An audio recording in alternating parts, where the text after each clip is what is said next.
ఆయన కరుణామయుడు, కానీ రుచి లేకుండా ఉండదు. ఆయన ఇచ్చిన ప్రతిదీ రుచి కలిగినది, బలమైనది, శక్తి అయినది, రోగాలు విడుదలయ్యేది, సమస్యల బంధకాలు విడుదలయ్యేది, వ్యాధులు, బాధల, శోధనల సమస్తము కూడా ఆయన ఇచ్చినది. సమస్తము కూడా దయ కలిగిన వాడు.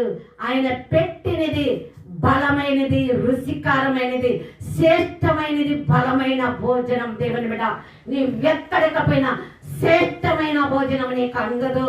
బలమైన భోజనము, శ్రేష్టమైన భోజనము నీ మోకరించు, నువ్వు అడుగు, నీ ముందుకు వచ్చి ఉంటది. నీ కాడ దేవుడు పెట్టి ఉంటాడు. ఏ రాజుల కాడికైనా నువ్వు పోయినా, అయ్యా నాకు ఈరోజు ఆకలి అవుతున్నది, నాకు ఆకలి తీర్చు, లేదా నాకు రొట్టె ఇయ్యి అని అడిగిన